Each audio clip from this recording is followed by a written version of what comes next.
It does feel a bit like Max is a grass there. I love you. Is that what you wanted to hear? Ideally, yeah. You're milking a male camel. I am correct. Yes. Bring it on. So, Matt, we've gone from, in the space of a week, Max and Red Bull having an absolutely unbelievable, like, in the literal sense, unbelievably good race, to, shocker? A shocker, a disaster. I mean, Max Verstappen at one point in bang last. I mean, I've known for not very long, but... Yeah, it was amazing looking up and seeing that absolutely Yeah. last. It didn't obviously equate to that. He said, he summed it up really succinctly. He said, everything that could go wrong went wrong, which from a week ago, the night and day of Suzuka, best thing ever, Bahrain, absolute shocker, brake issues, balance issues, pit stop howlers, which they never do. Like it really was a tough weekend both for them. really as well. Yeah. I mean, there was Nothing went right. the redeeming quality of I could pick one was both drivers finished in the points, but That's what. Yeah, I mean, it's that's it. slightly clutching. Yeah. But the fact that they were quite close together, But it shows that maybe encouraging. Well, maybe. I mean, but in the space of 7 days, it's been one extreme to the other, which makes it fascinating. Hello and welcome to the Inside Track, the Formula One podcast that takes you behind the scenes of the biggest stories in the sport with exclusive access to Red Bull Racing. I'm broadcaster and Formula One fan Rick Edwards. And I'm sports journalist Matt Magendie. Each week we break down the latest F1 news, the backstage gossip, which driver is thriving and who's under pressure. And this season we've wormed our way inside the Red Bull machine as they fight to retain their standing as the fastest team on the grid. And currently they are definitely not the fastest team on the grid. Would you say fourth fastest? I mean... We're sort of third or fourth, but it depends on the track a little bit. In Bahrain, clearly fourth fastest. But then if you think of Suzuka, I mean, they weren't the fastest, but they weren't the fastest. Second quickest team out there. McLaren, in theory, had the greater pace. But they seem, waver between second, third, fourth fastest, depending slightly on the anomalies of the circuit. I thought there was a moment where Max Verstappen is chasing down Pierre Gasly in an Alpine, and took him a long time to get past. He thought, this is... I mean, he got him at the end. To Gasly, but... Well, it's a good one you raise that, because a year ago, Gasly was lapped by Verstappen at about halfway point of the race. I mean, to be fair, Alpine and Gasly had a fantastic race. I mean, that was a great result. Yes. But it just shows the contrast of that race a year ago to this point. It kind of says it all, doesn't it? And that Max was just able to sneak sixth place from an Alpine isn't where the team want to be, and they'll readily admit it. Okay, before we delve into the full details of the race, let's have a look at our race prediction. So before each race, we predict who's going to come first, second, and third. You get a point for each of those drivers who make the top three, so 3 points for that. If you get them in the right order, which no one has done yet, you get 6 points. We're not only competing against each other, we're also competing against the blooming AI, who, by the way, did not do well this week. I'm delighted to see. Those words didn't come back to haunt us. And you, the listeners and viewers, you can submit your predictions by checking out our Instagram stories. Search at the Inside Track _podcast, and each week we pick one prediction to represent the audience. So the AI predicted first place Verstappen, second place Norris, third place Leclerc. So it gets 1 point for Lando. Poor. Very poor showing. That was pleasing. The audience prediction is quite a funny one, actually. So it came from a guy called Glenn Cannell, and he had first place Max, second place Lando, third place Charles, and he just copied the AI's prediction, which I think is not a bad, over the course of the season. It started well, so it's quite sensible. So also 1 point. My prediction was Norris first, Piastri second, Max in third, so I get 2 points. Yours, very good. Sensational, I would call it. Yeah, well, not quite sensational. Okay, we'll save that for a Piastri, Norris, I think so. Piastri, Norris, Russell. I mean, it's so close to the hallowed 6-pointer. It's funny, I don't know if you've done this yet, but I found myself watching the race thinking, and nervously waiting if George Russell was possibly going to get this penalty because it's going to pathetically affect my 1, 2, 3. Yes. Don't penalise him. Yeah. Internally shouting at the TV. What have I become? Slightly weird behaviour. So you get 3 points. 3 It's a points. good. Look, I'm that pleased. is- I'm that pleased is with that. good, and that puts you now in the lead. So you got 9 points. Me and the audience tied on 7. The AI on 8.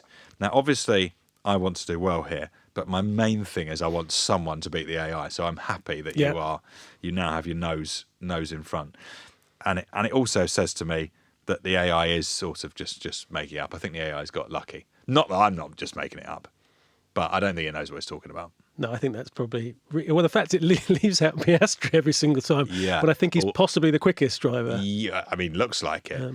Although I will say, as a sneak preview before we go on to our predictions, I think it might finally have relented and thought that Piastri is good. It kind of has to, doesn't it? Yeah, it can't just keep It's stupid ignoring not it. to. So let's look at the race then. Yeah. I think it was a brilliant race, which is slightly strange to say when the lead was just like it was never in doubt. Yeah, like they never really showed the leader very much in the race. No, it was so entertaining from start to finish of a race that you kind of knew the winner almost straight away, even with safety car, etc. Ignore P1 and then the rest. It was everywhere. It didn't matter from 2 to 20. There was things going on. Overtakes left, right, and centre. Yeah. I loved it. It didn't matter if it was a scrap for 12th, for third place, for 6th. It was really great. You've had so many sort of instances where you've got 4 cars like right close together and like that moment where the car behind one tries to move, messes it up, and the person and then the other one's like, I'll have a go, and then someone goes wide there. It was great. Absolutely great TV. It was excellent, and predominantly driven by the fact that no one could quite work out what the strategy should be. No, it was great, wasn't it? In terms of tyres, and it was amazing. Like, I don't think I've seen such a spread where you've got a load of people on soft tyres, you've got a load of people on hard, you've got someone particularly medium. At the end of the race, you're like, you've got someone soft. Ooh, are those going to last? The track's quite abrasive. Are they going to last to the end? George Russell being like, this is a long time to... He called it audacious. Yes, audacious. Which I loved it. Which is quite a euphemism. I've never heard that down race radio. But that was so cool because even till the last lap, you didn't know if someone's tyres were going to go off in that last lap or anything. Really unusual as well for there not to be some sort of consensus within the teams of what the best tyre is at a given point. And there was none. Well, and also some cars seem to respond better to one tyre than the other, and also suddenly it got into a window. I mean, Max Verstappen got into quite good rhythm towards the end of the race and suddenly actually seemed to have quite good pace. I'd need to go back and see his lap by lap times, but they were pretty quick, so it was just weird, everyone behaving in different, well at different points of the race and then badly. At the top of the standings, I mean, a terrific race for McLaren, really, but not a terrific race for Lando Norris, who seems quite down on himself at the moment. The guy's in the lead. Watching it, he'd be a terrible poker player, wouldn't he? Like he doesn't. Some of them are pretty good at masking their feelings and whatever else, but he's like, I can't work out this car. He said, I think after qualifying, as a driver Formula I don't know how to do it. I basically. don't have the right feeling, which isn't kind of what you want to hear. You had the contrast of Piastri, who pretty much had a perfect weekend, to Norris, who now needs a good race. He needs things to click in Saudi to kind of show I'm still top dog in the team, because that's what he has been for so many seasons. But tough one. I mean, it's harsh to say that with where he finished on the podium, that it wasn't a great weekend for him, but I think that's the reality. But I think that's how he feels. Of course, he should be winning. That's what his aim. The McLaren should be winning each race, and he wants to be, the barometer for him is to beat his teammate, and that would involve winning the race in theory. Yeah, and I mean, if you sort of just do the quick thought experiment of what the standings would look like if Piastri hadn't messed up in Australia, he'd be well clear. Yeah, he would be. Yeah, and it'd be interesting to see how they go in Saudi. But I do feel Piastri's the form driver. He's growing in confidence and maturity the whole time. They're not going to back an individual driver at this stage, but he looks the stronger of the two at the moment. But we've seen with Red Bull how quickly things change in a week, so who knows what's coming. Yeah, you sort of do imagine that there will come, it will just ebb and flow through the season, and there will be points where Lando is quicker than Oscar. Yeah. But I don't think there's any doubt at all at the moment that Piastri and so much of it is about the rhythm, isn't it? You know how drivers talk about how they get in a rhythm, and Piastri's in a good rhythm, and while Lando started race 1 well, he's sort of fallen out of rhythm, and he needs to get that belief that comfort, that feel with the car back. And I mean, he's a very good driver, very accomplished driver. He can get that back quickly enough. George Russell just so solid this season. I've been really impressed with him. Yeah. Yeah, because there was an expectation, you become team boss. Lewis Hamilton leaves, the top dog, the most successful one of all time, and you've got to step into that. And he seems really assured, seems confident as that leader, seems to have embraced it, very popular in the team. But then on top, most importantly, he's been damn quick. And I feel like he's extracted the best from the car. I don't know how you see it. He's got the results that he should have done each time round. And it's amazing that you would have assumed that Mercedes would really be missing Lewis Hamilton, and I don't think they are. No, I mean, it's difficult to tell what Lewis would have done in the same car, but I feel like Russell's doing as good a job. Like he's cemented his place as the number one driver of that team, and I mean, he's been fantastic. And he just keeps on banging out podiums race after race. That's all they can ask for while they're trying to close that gap on McLaren. The public, through the Formula One sort of voted for Hamilton as the driver of the race, which, I suppose I can kind of see it. Yeah, who would your pick have been then? I'll just say, I mean, it's pretty obvious, but I'm just giving it to Piastri on that. What could the guy do more? But what about, you could argue... There's a few drivers you could. I mean, Ollie Bearman, for example. I know he got a bit lucky with the safety car at the end, but going from 20th to 15th in one lap and then up to 10th by the end. There were lots of very good drives. Yes, true. I mean, Piastri was driver of the day, wasn't he? I mean, I know he had the best car, but in the same car, his teammate was struggling. So, yeah, those sometimes, I don't know, sometimes are they popularity contests? I don't know, that's going to probably land me in trouble. But I think they are, who's your favourite driver could have been the question. I think, it's a decent finish for Hamilton. I think Ferraris will be sort of... Yeah, I think they'll be pleased with that weekend. Happy? Yeah, I think after how things have gone previously, there were no major howlers, which they've had previously. I think they'd be fairly content. They want to be quicker. They want to be, towards there. But they were very close to being podium finishers. I think they'll go well in Saudi, but maybe I'll eat those words. Haas had just another really good weekend. Yeah. And, I mean, I don't think anyone would have guessed that they'd be getting points like this. No, I don't think so at all. Including them. Both drivers in the top 10, I feel like that must be beyond their aspirations at the start of the season. But they can sort of wish for that in each race, and they'll go into... And you wonder what maybe might have happened had Bearman not started so far back. Yeah. I mean, who knows? But I've been very impressed by the pace of that car. And it's a good driver partnership, isn't it? You've got the very experienced Ocon, who's clearly very quick still, and you've got Bearman, who's got this raw talent, and I like that combination. Yeah. He's an exciting... He's fun, isn't he? Driver, he's fun, yeah. I like that little exchange between him and his dad, where his dad sort of said, top effort, mate, outstanding, I love you. And he just said, thanks, Dad. It's really good. Yeah. It's really nice, isn't it? They don't normally come over the race radio, but I loved that. It's sort of, because it was so nerve-wracking. My wife was saying when we were watching the race as a family, she was saying, God, I wouldn't be able to watch my son race like that. It must be unbelievably nerve-wracking seeing your kid at that age as he is travelling at 200 plus miles an hour into a corner. So used to it by that point, because they've obviously been driving karts since they were, I don't know. I remember chatting to Liam Lawson at the start of the season, him saying his mum can't even watch it; she has to whack on a Netflix series or something. So I think some find it easier than others. Yeah, I don't think my dad listens to this podcast, so I don't know if I'm going to be getting any feedback from him. He does occasionally give feedback, but not always complimentary. It's actually quite painful. I don't think he realises. I don't think he just sort of just says whatever he thinks. Really, that's so funny. Great. I did another podcast and with Sir Chris Hoy. And I told my parents about it. My dad's feedback was, I don't understand the point of this. Yeah, I don't know. Do you get something as harsh as that? Sort of. So I did a pilot for YouTube, and I was quite chuffed with it. I'd put quite a lot of work into it, and it came out. And my dad's solitary feedback was, it's a bit dark.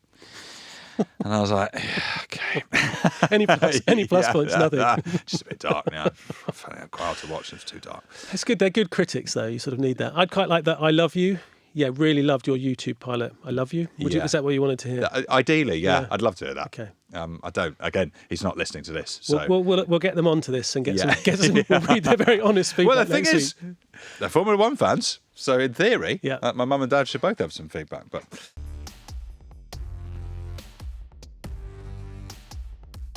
Lando obviously had that really good start, but then bit too good. A little bit suspiciously good, and then Max basically said he wasn't in a grid box, and of course that's going to happen. But it does feel a bit like Max is a grass there. It was funny because I was watching on TV and Martin Brundle goes, "Wow, Max Verstappen doesn't miss a trick," and I loved it because you actually see his head turn and they're beautifully in sync with him, dobbing him in. I mean, they would have seen it anyway. I do love that. You know, they're that competitive. They want every advantage, and if someone does something wrong, sure as hell they're going to say something. But I suppose it in every sport, you appeal every decision, and so. I didn't see anything wrong with it. I really liked that. I did think, but wow. the head across. Yeah. Busted. No further questions, Your Honour, as well. There wasn't anything, it's so clear he'd gone out of his grid box that he was going to get a penalty. Right, as is tradition, let's learn about the country of Bahrain. Okay. Once it is effectively too late. So we've got an email from May, who says, "Hi, Rick and Matt. My name's May. I'm from Bahrain. I'm a huge fan of Max Verstappen." Tricky weekend. As the Formula One was recently in Bahrain, yes, I wanted to teach you a little bit about my country. Some interesting facts include: 1, it's an island in the desert. Despite being in the Arabian Gulf, completely surrounded by water, it's the only island nation in the Middle East. I think I did know that, actually. Home of Formula One in the Middle East. Yes, I did know this. First Middle Eastern country to host a Formula One Grand Prix, debuting in 2004, which May attended. I was lucky enough to grow up with Formula One and attending races and meeting drivers. That's good, May. Number 3, it's got one of the oldest civilizations. Bahrain is the site of the ancient Dilmun civilization, dating back over 4,000 years. Did not know that. No, I didn't know that. There's a tree that shouldn't exist. The famous Tree of Life stands alone in the desert with no obvious water source, yet it thrives. It's around 400 years old, and no one is exactly sure how it does it. I think I'd have a guess. Really deep roots. It'll be that. Mystery solved. Yeah, done. I don't know if that ruins the mystique around the Tree of Life, but it definitely will be that.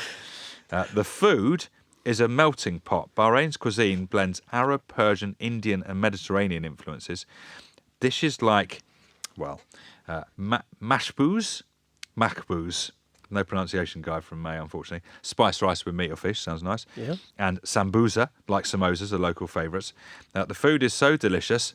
This is such great attention to detail from May, you'll like this. The food is so delicious, it makes my cheeks fall off. Oh, May's been listening. And he then goes on to say, we also use some interesting and funny expressions, so I guess you'll try and guess these. He's selling water in the sea. This is, I think, easy. Pointless. Doing something totally pointless or unnecessary. He who doesn't recognise an eagle would barbecue it. I don't know what that means. Is that an easy one to? I think. You've got the answer, but would you make sense of that? I think so. So, if you don't, he who doesn't recognise an eagle, so you've got yourself an eagle, but you don't realise maybe you've got an eagle, and so you just how throw it good in the the barbecue. thing you've got at the time. Yeah. So you don't know the value of what you have. You might. Okay, no, I could have made sense. I'm too stupid. Yeah. Stretch your legs as far as your blanket. Know your limitations. Yeah, I think it might be a sort of financial thing. Don't overstretch yourself. Yeah. Quite like that one. This you'll definitely get. You're milking a male camel. Wow. That's not the Ferrari hat all over again, is it? Don't milk a male camel. That's a good. That's just literal. Yeah. That seems a terrible idea. Yeah, it's. I'm not sure that directly translates, does it? Well, you're trying to do the impossible. Yeah. You're making unrealistic demands. Yeah, that is very unrealistic. Yeah. Which I think famously Flavor Flav did on a Channel 5 reality show called The Farm, many, many years ago tried to milk a bull. I vaguely remember. It was iconic. And May says, thanks and all the best. Well, thank you, May. Wow, that for was very insightful. A long and excellent email. And God, raise the bar on the information we're getting. Yeah, I mean, I learned some stuff, but also I imparted some wisdom about the way that trees function. Okay, next up, we're going to focus on Red Bull. Some news headlines will have you believe that they are a team in crisis, so we'll get the inside track from Matt next. Now, before we get stuck into Red Bull, we had loads of YouTube, Instagram, and I'm reliably informed, TikTok comments on last week's episode. Matt, you have come in for a little bit of criticism. This is in relation to the little game that we played, working out whether Verstappen was the best driver ever. And you put Lewis Hamilton above Senna, above Schumacher, above Verstappen. Not everyone agreed with this. Yeah, so I'm very happy to get good and bad comments. It'd be fair to say that they were just bad comments. It was just not necessarily bad, but people have strength. There's strength of feeling. There's real strength of feeling. So I understand that, and you'll see how I sort of pause on Senna. How I think you justify your answers. Yeah, so I think it's very, very hard always to compare era upon era. You know, comparing a Sterling Moss to a Lewis Hamilton, a Max Verstappen to a Jim Clark, or whoever it is you want to pull out. So that's hard. So what I just did was the statistics. The record book said, he's won the most races. So statistically speaking, he's the best. You know, so you're doubling down and saying I was right. I am correct. Yes. Bring it on. Yeah, let's have some more comments. I think your only oversight was not taking Dominic Toretto a bit more seriously. That got a bit of love, actually. Yeah, I think people suddenly imagine him in a Formula One car. He'd fit in easily. Has done stuff that those other drivers could not imagine. Yeah. I'll just give you some of the comments. Max Verstappen is the most underrated driver on the grid. I don't think that's true. Everyone agrees he's the best driver. So. He keeps pulling off these great performances week after week, and the pundits are surprised by it. No, I think they're impressed by it. Yeah. I think they're just like, wow, like this guy is that good. Yeah, what we talked about, he did a lap that in qualifying in Suzuka that no one else would have done, and then dominated that race. So I think he does get the plaudits. Lewis had the best car for almost a decade. Yeah, I mean, not for the whole time. Not all of it. But yeah, I mean, he had a really good car for a long time. But then Verstappen's had a very good car, and before that, Vettel had a very good car. You know, that's generations. I'm sorry, but picking Hamilton over Schumacher, Senna, and Verstappen doesn't cut it. Entitled to opinion, that's fine. All of those could easily be top dog, you know, in their own right. Some were accusing you of being British, and therefore, which is true. That is true. Factually and accurate. Biased, therefore. I'm not sure. I think I'm an unbiased sports journalist. That is my role. But exactly, just so happened to be a British person who's the greatest of all time. It's a coincidence. And in your defence, Lewis Hamilton was voted a driver of the race in Bahrain, and I don't think you voted. I wouldn't have gone for that one, no. And a lot of people don't like our velvet table. So, but I think the velvet table stays. I'm a fan. I mean, like running my hands. It's beautifully smooth. It's honestly, it immediately. This will sort of show my age slightly. It makes me think, whoa, it'd be lovely to play Subbuteo on this. Yeah, that wouldn't it? Would. Yeah, or Test match cricket. Great I had a little game. Oh, yeah. Metal ball shows my age. I was more of a Subbuteo guy, but yeah, fine. Right, let's talk about Red Bull then. It was a very, very poor weekend. There has been lots of stuff in the press about kind of crisis talks. I don't know if I necessarily buy there will be crisis talks, but they'll obviously be talking about the fact that stuff isn't going well and what can they do about it, right? Yeah, so the reports about the crisis talks was a meeting which took place, which you could see in the paddock in the hospitality suite between Christian Horner, Pierre Vacher, Paul Manahan, who's the chief, the head of engineering, and Helmut Marko. So there are four very key figures in the team. Now, I don't know how that got fed out, that this was a crisis meeting or whatever, but when I spoke to the team, I was told this was a meeting they held before the fuller team debrief. No crisis. It's not a crisis talks. It's certainly not the case. But whatever the reality there, things are not smooth, you know. No. You've gone from that situation of Suzuka where everything's brilliant to serious headaches from Bahrain. A lot of things went wrong. Now, I don't know if there are fractures appearing in the relationships of some of the key figures at the team that maybe we saw last season, whether that's happening or whether it's just the anomaly of these are all born winners, super competitive, and they want to be winning. And so they're going to put their heads together and work out how the hell they can turn this round, because that was a tough weekend, wasn't it? I mean, part of me just thinks every now and again everything will go wrong. Yeah, of course. And that is unlikely to happen again. I spoke to Christian Horner earlier in the season, and it was an interesting comment he said. He talked to me about, I don't mind people making mistakes, but you don't make the mistakes again. So he's very, right. Obviously he doesn't want to make mistakes all the time, but there were mistakes through that. If you look at the pit stops, there's a great case in point. Things didn't go right. Obviously, there was a technical issue with that, but you learn from that. And the sense of speaking to people in the team is this was a one-off moment for that from that, and you learn from those hard moments and you move on. The slight worry is they might get a repeat because Saudi's not a huge, not totally different circuit, so it might be another weekend of struggle coming up. No time really. No, and there's it's too quick a turnaround. So I think they might not necessarily have the issue they have with the brakes because you can rectify that easy enough. The pit stop thing, they had I think it was a wiring issue to the light that allows the driver to go off, which we saw that go wrong twice. So those two things are quick fixes, but fixing the speed and the balance of the car and that right window in which it operates, which we saw obviously very well in Suzuka, but not in Bahrain, that's not a quick fix necessarily. There's also been a lot of chatter around this performance clause in Verstappen's contract that Helmut Marko mentioned to me when I spoke to him, and he's obviously a bit worried about it because currently this car is not performing to meet the expectation of that clause, I guess. I've seen quite a lot of talk about that, but you take, a performance clause, he can leave if he doesn't have a race-winning car. The problem is he won a week ago. So that, I don't know how you argue that, but obviously he's won a race recently, so that's not happening. What's interesting is the contrast, the contrast between that week and the following one.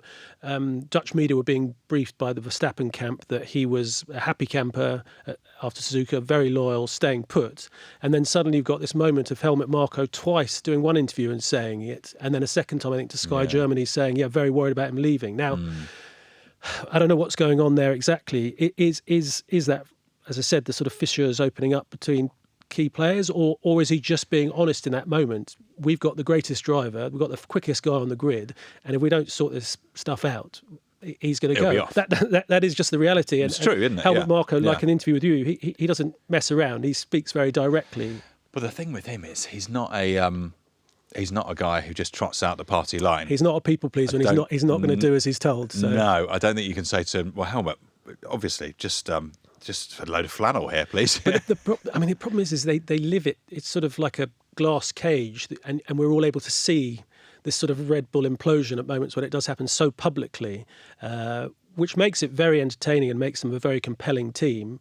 You know, wearing their heart on the sleeve and everyone's saying what they believe, but it doesn't seem to happen in the same way at other teams necessarily. As we mentioned briefly at the start of the show, the one sort of shining glimmer of hope, I think, is the fact that Tsunoda got in the points and was not far behind Verstappen, and that's sort of what they want them both further up the grid. But as a principle, what they want from their second driver is points. Yeah, he's delivered some points. That is a good. I think that's the most pleasing aspect of the weekend was him finishing in the points, because it'll give him confidence. Because you imagine he had another race without points and then another one, then suddenly the pressure starts building. You start becoming anxious. Again, he looks very at ease, which we talked about before. Very comfortable. I think he'd be pretty pleased.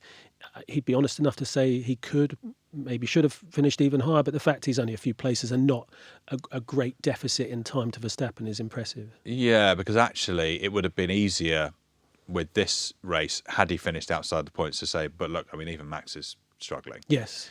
So to get close to him, I think is... Yeah, and you saw a sort of truer sense of the car, because if Max wins, it's he's fabulous, and if he doesn't, the car's awful. So it's sort of, it's sometimes a bit harsh. But yeah, I don't know. I'd have to look again more closely what their kind of lap times were. But Tsunoda, bear in mind, it's only his second outing with the team. What wasn't a million miles away.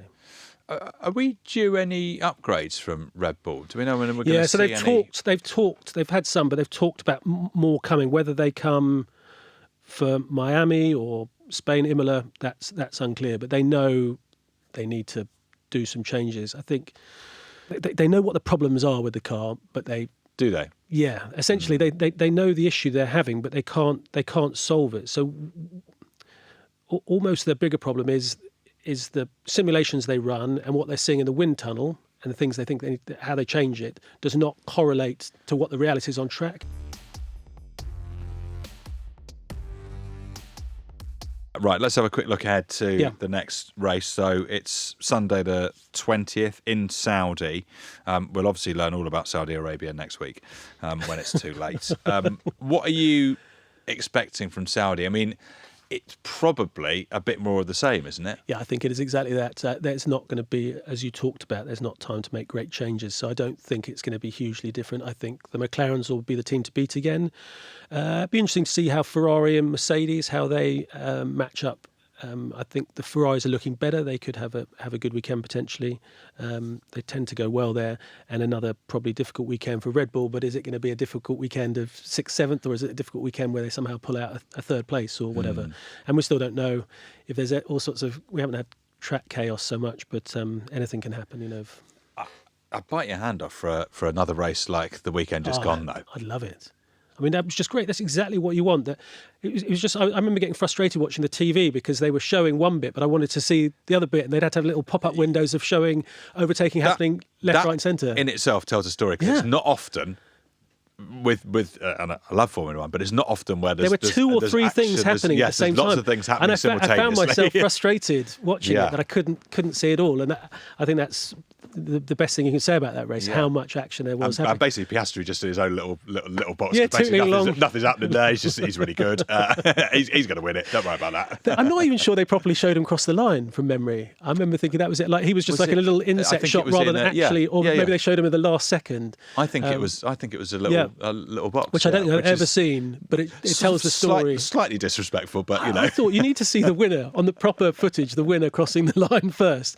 To be fair, there was a lot going on at the back. I mean, there was all sorts of shenanigans going on behind him. But great race. Where are you going to be watching? So I'm not with the team for this one, much like with Bahrain. So, but that's just the way it's fallen for the races we're at. But actually, beyond Saudi, we've got some great stuff coming up. So, fingers crossed, there's quite an interview with quite a key figure within the team happening between Saudi and Miami, which we'll reveal in due course. And then Miami itself. Are you teasing me? I am. I'll tell you off air. Yeah, yes, please. Yeah. Don't let anyone know. And then I'll be going to Miami and actually quite a few races after that. Is it PF Ashley? I can't tell you on air. It's a secret. It's partly because it hasn't been confirmed. So okay. All right, fine. More to cover myself. Okay. So going to Miami, I'll be in like Monaco, Spain, Silverstone, Austria. So quite a lot of races, and hopefully in between a couple of races I don't go to, back in the factory, maybe back in the operations room, so we can experience that. So there's loads of good stuff. Yeah, really good stuff. And I'm sort of itching to get back out there and get properly immersed. They're probably missing you as well. Yeah, a lot of people have said that. They've not mentioned that, have they? Who are you? Yeah.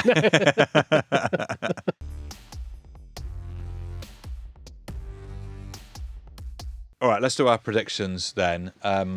I think I'm playing it pretty safe in that, given that it's going to be potentially quite a similar race to the one we've just seen, I think Piastri wins it again. Just is in a groove. I think Norris maybe has a slightly better weekend and gets second, and then hard to see past George Russell. Just so consistent. I think he'll get another podium. So yeah, Piastri, Norris, Russell, which annoyingly is exactly what the AI has predicted. And I never want to go with the AI, but I can't change it because of the AI. No, you've got to stick to your guns. I was tempted by that top three. Doesn't feel very exciting, does it? No, it's not. But the reality is, I'm going to go similar in that I'd have Piastri to win, Norris second. I'm actually going to go Leclerc for third. I think Ferrari might have a good. They're all thereabouts, and it feels. And Russell's a great shout, but just to be different, I'll have Leclerc in my top three instead of Russell. Okay, mixing it up. You can follow the show on Instagram and on TikTok, watch us on YouTube. Links are in the podcast show notes. Do send us in your predictions for the next race as well. Don't just copy the AI. Who's going to make the podium? Give us your 1, 2, 3. You can do that by checking out our Instagram stories. Our account is @theinsidetrack_podcast. You can also send in any questions or thoughts about the show. Our email address is theinsidetrack@bbc.com. Obviously, we've really enjoyed reading below the line all of the comments. So Keep them coming. Keep those coming in. They are fantastic for the ego. We'll see you at the same time next week to react to Saudi Arabia. And also, we will look ahead to Miami. The Inside Track is funded and made by BBC Studios, a commercial company that is wholly owned by the BBC. It's produced by Nick Thompson. Video editing and social media is by Georgina Revel. James Cook is the executive producer.